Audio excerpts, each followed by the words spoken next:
Olá pessoal, tudo bem? Canal Vinícius no Japão, e hoje a gente vai tratar de um assunto muito importante e muito solicitado ultimamente, que é: vale ou não vale a pena morar no Japão, tá? Então hoje nós vamos passar o nosso ponto de vista, vamos explorar vários assuntos como a questão financeira, a questão econômica, a questão do sistema de saúde, educação, segurança e cultura. Então, diferentes aspectos interpretados por mim, que nasci no Brasil, e interpretados pela minha esposa, que é japonesa, tá? Nós juntamos as visões para conseguir trazer para vocês um conteúdo que compara a realidade dos dois países, porque nós já moramos juntos, inclusive no Brasil, e ela tem uma visão comparativa da vida no Brasil, tá?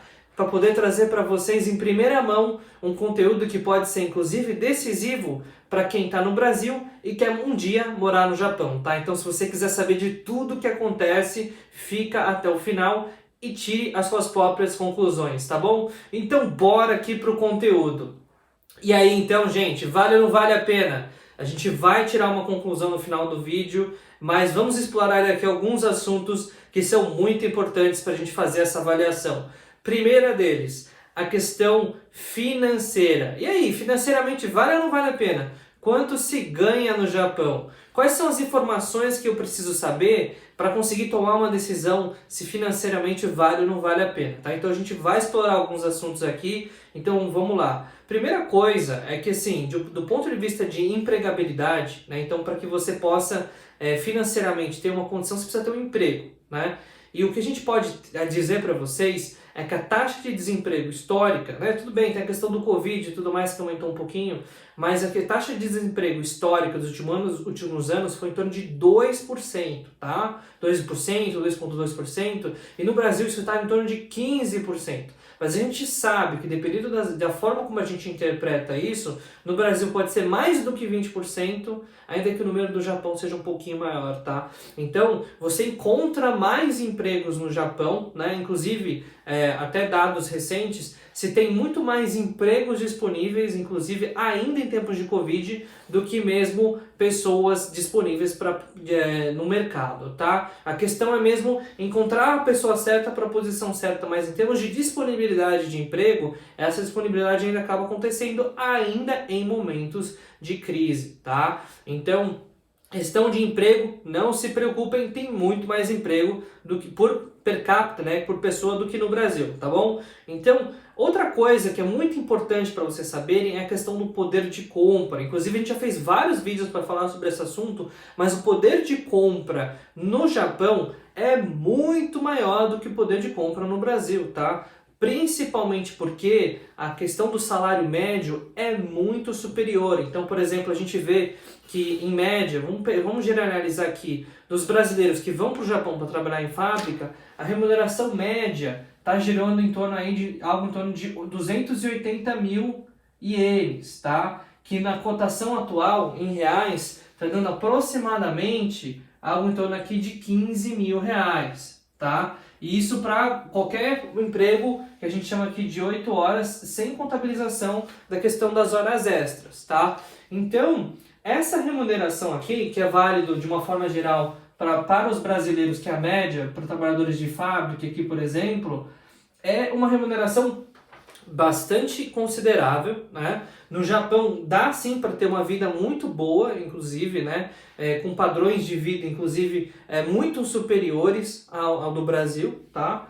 E, ao mesmo tempo, por exemplo, para um casal que duas pessoas trabalham, vamos para um casal sem filhos, 30 mil sobra uma barbaridade no final do mês, tá? E quem fala, né, a gente já fez vídeo sobre isso, quem fala que não sobra dinheiro é porque realmente consome muito, né?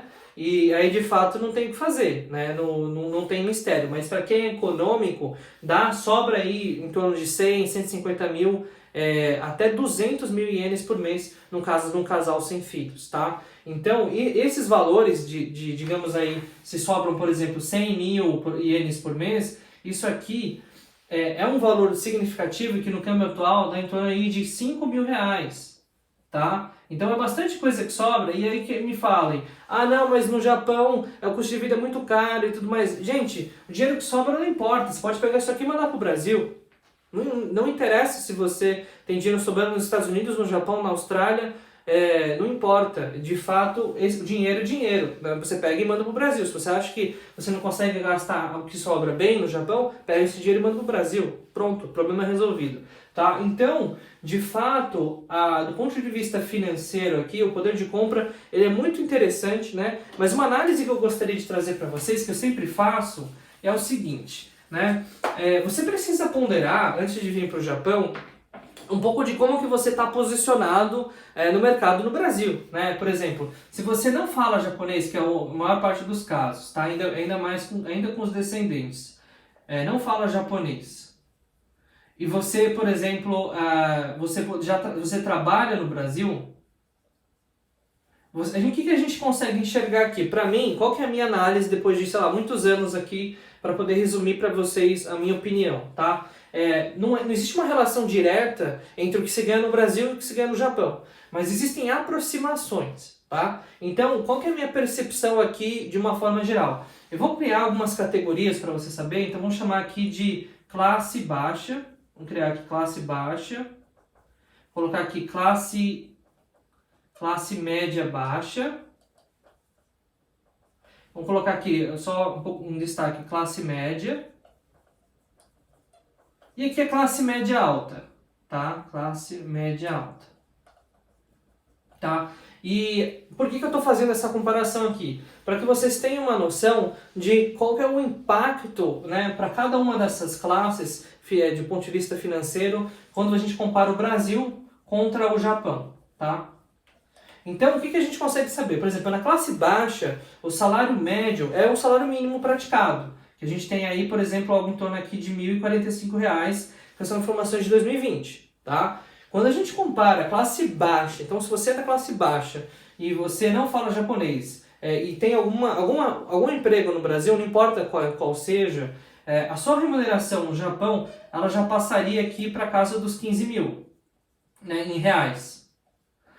A diferença aqui, para quem vem da classe baixa, ela é monumental. Por quê? Porque aqui no Brasil você não tem acesso a, por exemplo, você não escolhe no mercado o que você quer comprar, você não consegue comprar os produtos de primeira, por exemplo, as picanha, o que você quer, as marcas principais. Quando você, por exemplo, você não consegue pagar a escola privada, você não consegue escolher onde o seu filho vai estudar, você não consegue proporcionar a qualidade de vida, a segurança, morar numa localidade que, digamos que é a localidade que você gostaria de morar, então você se priva de muitas questões que no Japão você equaliza isso automaticamente. Vou dar um exemplo para você, para quem ganha um salário mínimo, por exemplo, para comprar um celular, é de fato muito difícil. Não sobra R$100 por mês, como é que você vai comprar um iPhone, por exemplo?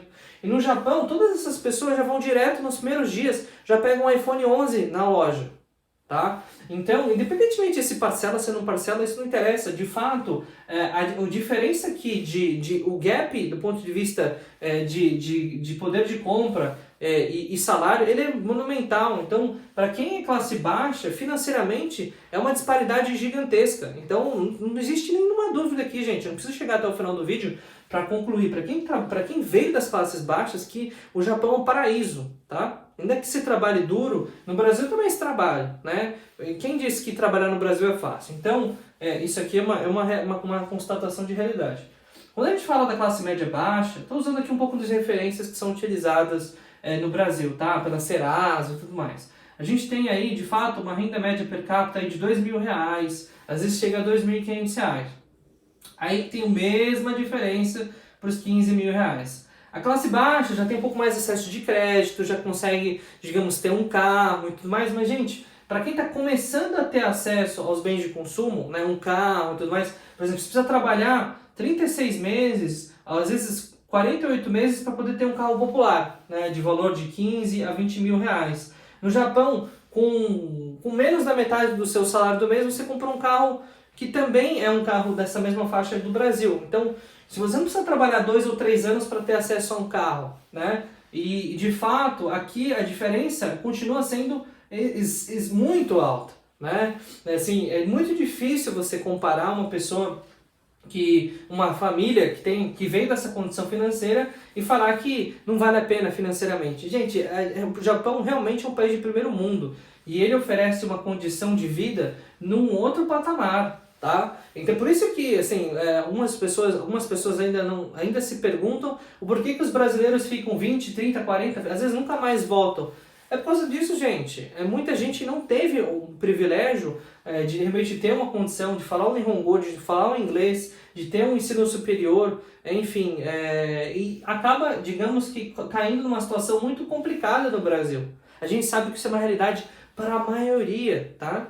Então, nesse caso, se você veio da classe baixa, da classe média baixa, gente, eu não preciso falar mais nada. Tem um monte de coisa para falar aqui, mas eu não preciso convencer vocês que de fato vale a pena demais, tá? Então, por mais que existam prós e contras, pra mim gente, não tem comparação, né? E a discussão começa a ficar um pouco mais interessante, digamos, mais questionável, quando a gente começa a falar da classe média, né? Que já tem, digamos que um salário médio aí de 4 mil, pode chegar a 5 mil reais, que aqui você já consegue escolher melhor a sua localidade, você já consegue ter acesso ao sistema de saúde suplementar, que é o sistema de saúde privado, você já começa a ter uma vida, você começa a poder comprar um celular, né, que você gosta, ter um carro do ano muitas vezes, você começa a ter uma condição que é um pouco mais satisfatória. Então para você, digamos que você não tem as necessidades higiênicas, que a gente chama do ponto de vista econômico,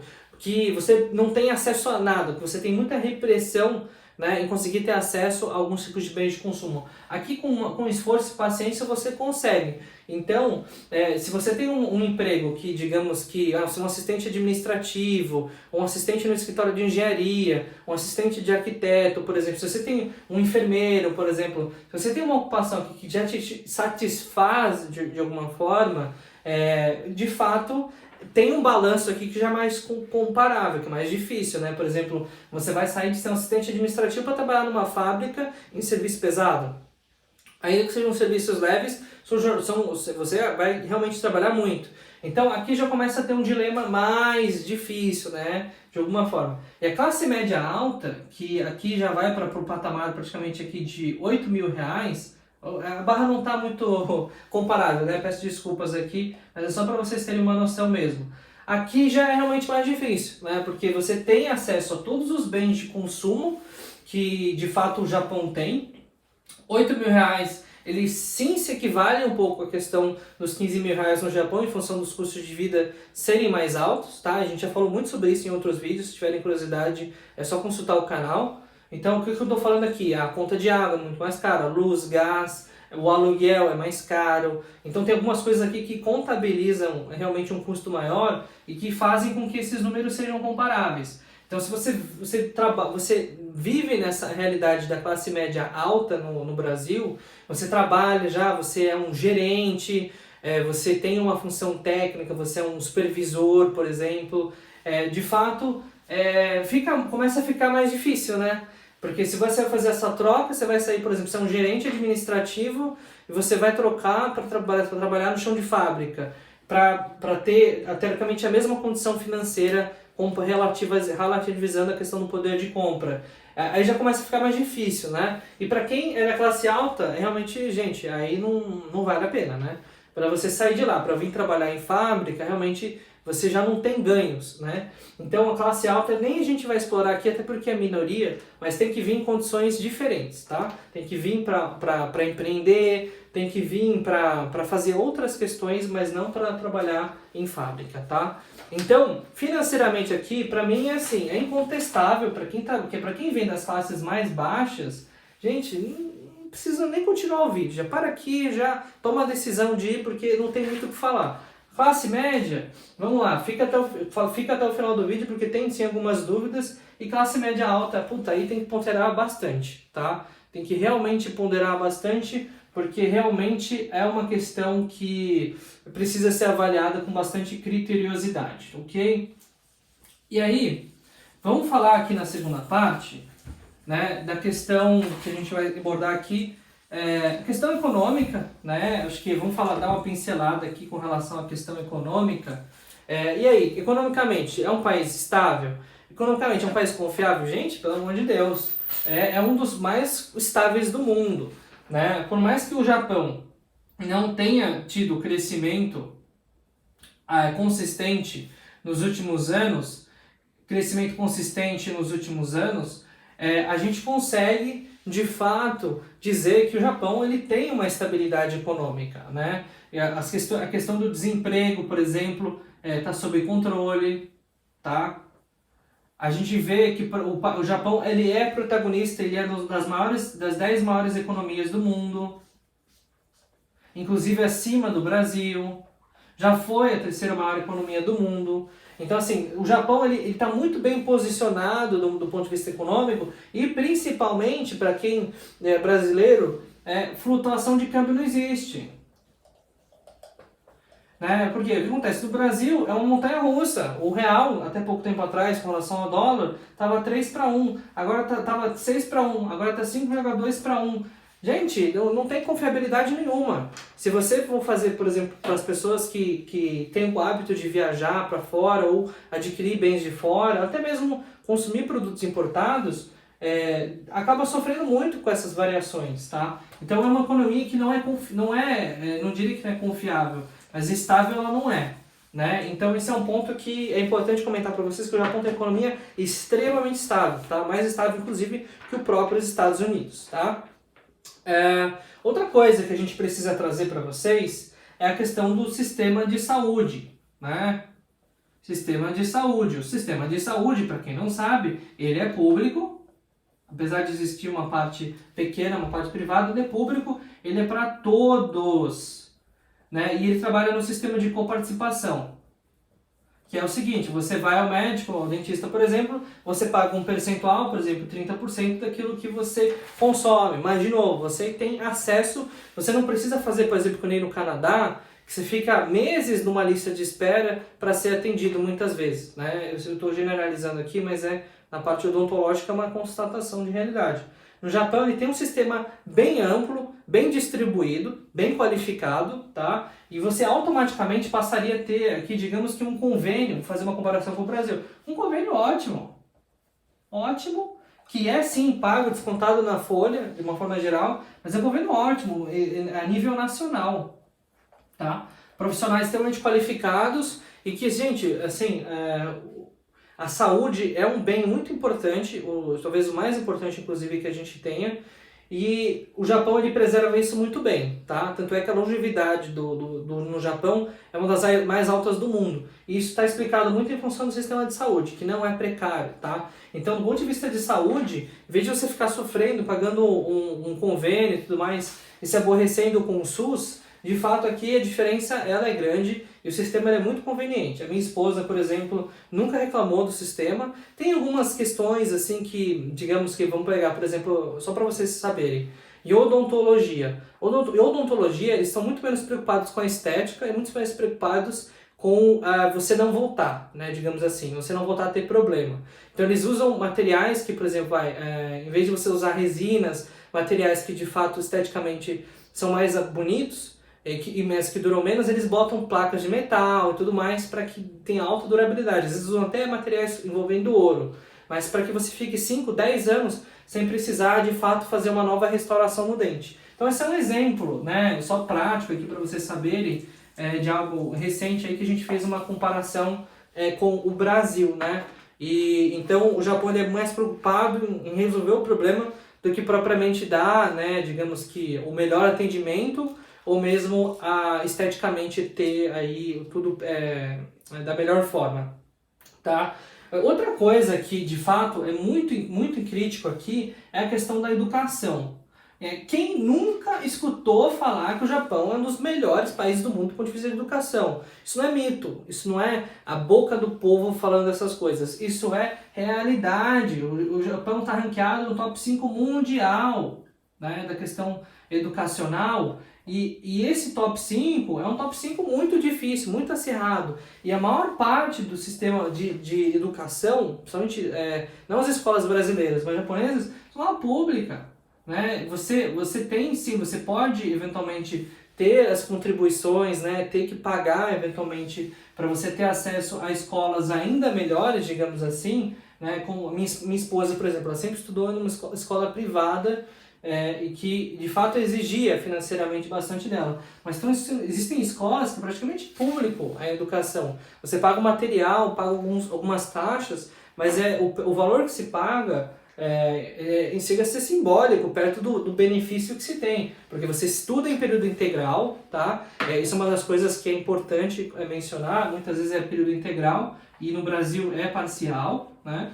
Isso custa mais caro, tá? As refeições são dentro da escola, tá? E inclusive servidos pelos próprios alunos, tá? E aqui eu já conecto com outro assunto que é a questão de como que as crianças se percebem umas às outras quando a gente diz respeito aí à formação de base, né? Se você é filho de pedreiro, por exemplo, se você é filho, ou seu filho, se você é médico, não importa a sua classe social, não importa a sua profissão, todos são iguais. Tá? Então, o filho do médico vai servir o filho do pedreiro, o filho do médico vai limpar o banheiro para o filho do pedreiro e vice-versa. E não existe essa relação de subordinação ou de inferiorização que existe no Brasil, tá? Eles estudam juntos. A minha esposa, ela não era de classe alta, né, no Japão, né? E ela era de classe média baixa, classe média, né, digamos assim. E ela sempre estudou em escolas com os médicos, né, com filhos de médicos, então,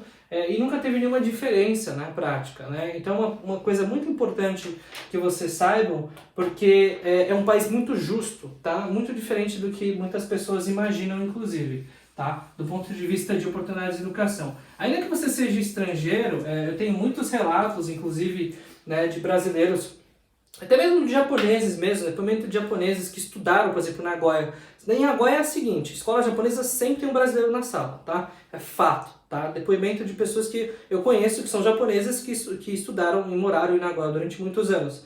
E não tem nenhum preconceito, gente, seja pardo, não pardo, branco, descendente de europeu, isso não interessa. Todo mundo sempre tratado de uma forma muito justa e igualitária, tá? Então, realmente, educação é um ponto fortíssimo do Japão e isso é incontestável, tá? O quinto ponto, que para mim ele é muito crítico e eu poderia falar horas e horas aqui, mas eu não posso, né? É a questão da segurança. Segurança, gente, a diferença ela é gigantesca, né? Uma das coisas que eu tenho observado, inclusive, é a questão da sensação de segurança.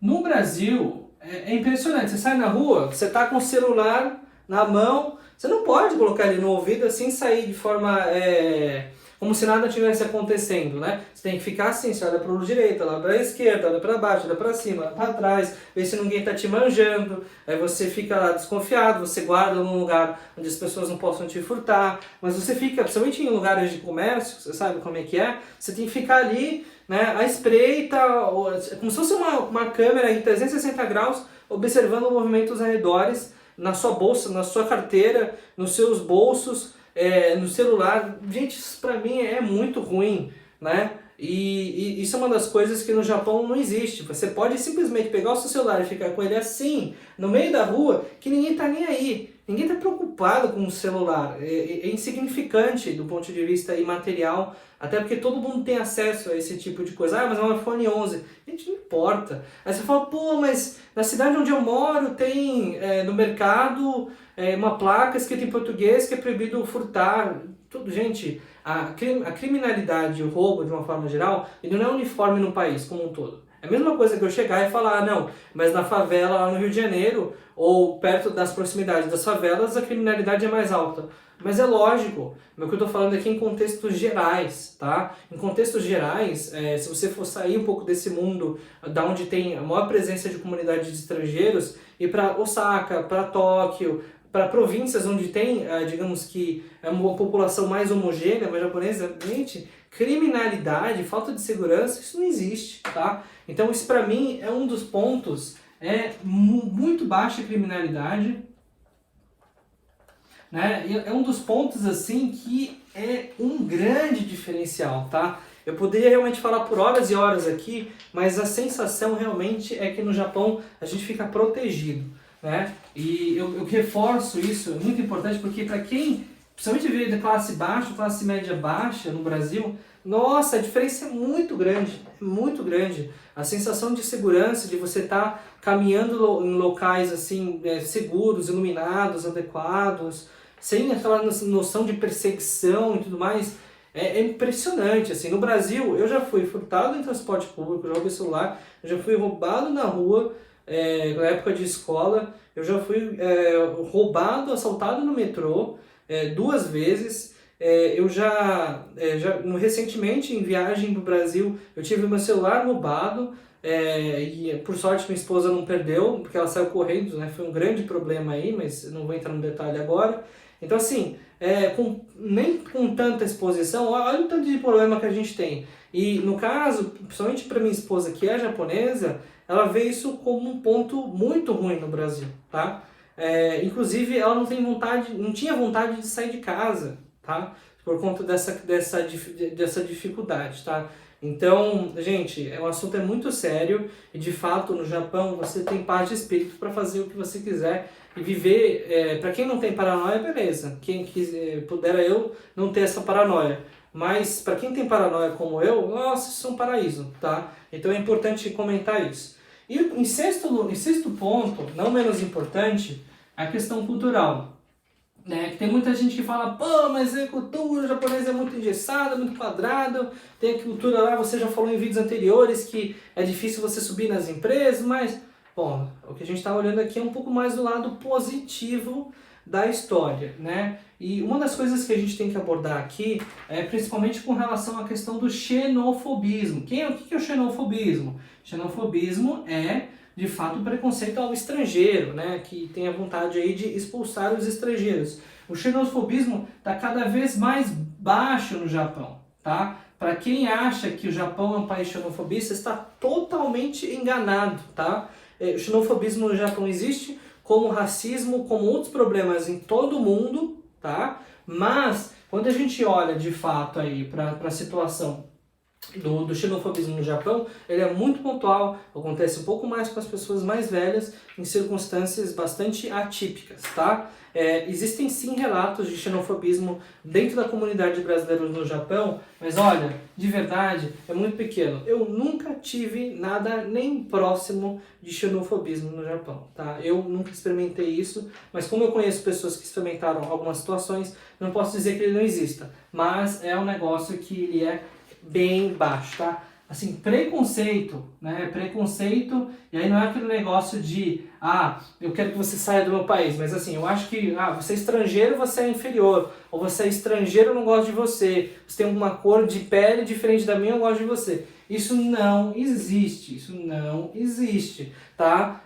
Existem sim situações dentro de vizinhanças, dentro de algumas cidades, dentro do Aichi, por exemplo, que as vizinhanças japonesas com brasileiros não se dão muito bem. Mas assim, gente do céu, isso é tão pontual, o Japão é tão grande, que a gente não pode generalizar isso. Então, preconceito, gente, assim, uma das coisas que eu percebi, principalmente depois né, com esse relacionamento com a minha esposa e tudo mais, é que, assim, se você olha só, se você é descendente de alemão, você é americano, se você é brasileiro, se você é filipino, se você é africano, mas ninguém quer nem saber de onde você veio. Ninguém te julga pelo país de origem, tá? Inclusive os estrangeiros, de uma forma geral, eles são sempre muito diferentes, né? O gaijin, de uma forma geral, ele tem sempre uma aparência de gaijin, que é totalmente diferente do normal, tá? E eles são tratados de uma forma muito igualitária, né? Eu, no Brasil, quando eu iniciei meu relacionamento com a minha esposa, eu tinha uma certa insegurança de, brasileiro, então como é que é interpretado isso, né, como é que é isso? Nada a ver, gente, não tem nem preocupação, nem precisa se preocupar com isso, mas é só um ponto aí que, né, é importante comentar, porque se não for comentado a gente pode interpretar isso de outra forma. Então, esses foram 6 aspectos importantes para que você tire as conclusões se vale ou se não vale a pena morar no Japão. E aí você me pergunta no final das contas, você chegou até o final do vídeo e você continua me perguntando, e aí Vinícius, vale ou não vale a pena morar no Japão? A resposta é, depende da sua situação no Brasil, tá? Se você vem de uma situação muito privilegiada, você tem que estar posicionado de uma forma diferente no Japão. Você tem que trabalhar no setor de serviço, você tem que estar numa posição um pouco mais privilegiada para que você possa usufruir desse benefício de estar no Japão. De uma forma geral, para 95% das pessoas que vão para o Japão a trabalho, né, que é a questão do trabalho em fábrica, a minha conclusão aqui, de forma bem simples, vale a pena, em praticamente todos esses casos, ir para o Japão, ficar no Japão e nem precisar mais se preocupar em voltar. Tá? Por mais problemas que o Japão possa ter com questões naturais, o terremoto, o tufão, o tsunami e tudo mais, gente, isso mata tão pouco. E de fato, se você for comparar com o que a gente perde de vidas no Brasil, com criminalidade, com os assaltos e tudo mais, com a falta de infraestrutura, saneamento básico, muitas outras coisas, cara, não tem comparação, tá? Então eu falo desse assunto com uma certa emoção, por quê? Porque sim, gente, vale a pena ir para o Japão. E se você tem esse interesse, você pensa parecido comigo, ou você vem de uma situação talvez não tão privilegiada no Brasil, não pensa duas vezes, começa a se preparar para mudar de vida no Japão, porque de fato é uma mudança de vida. E se você não conseguir mudar a sua vida nessa sua geração, digamos, você vai entrar em fábrica, vai ficar em fábrica e tudo mais, para os seus filhos você consegue proporcionar uma vida dos sonhos, né? Uma vida que de fato você não conseguiria imaginar se estivesse no Brasil, tá? O Japão é sim um país maravilhoso, um país com muitas questões extremamente positivas e que vale muito a pena morar, tá? Então eu gostaria de trazer esse conteúdo para que vocês saibam da nossa opinião, minha, brasileiro, minha esposa, que é japonesa, que já morou no Brasil 3 anos, e nós temos a mesma opinião, tá? Vale a pena morar no Japão, sem sombra de dúvidas, tá? Então, gente, se você gostou desse conteúdo, deixa o seu like. Sem o seu like, o YouTube não vai saber que esse conteúdo é relevante. Já se inscreva no canal se não for inscrito. Pega o link aqui do vídeo, compartilha com seus amigos, porque se a gente ficar com poucas visualizações e chegar a poucas pessoas, a gente não vai conseguir de fato desenvolver esse canal. A gente quer chegar a mais pessoas possíveis para continuar ajudando e contribuindo para essa comunidade tão importante que a gente tanto gosta, tá? Então, esse foi o conteúdo de hoje, a gente vai ficando por aqui e até a próxima!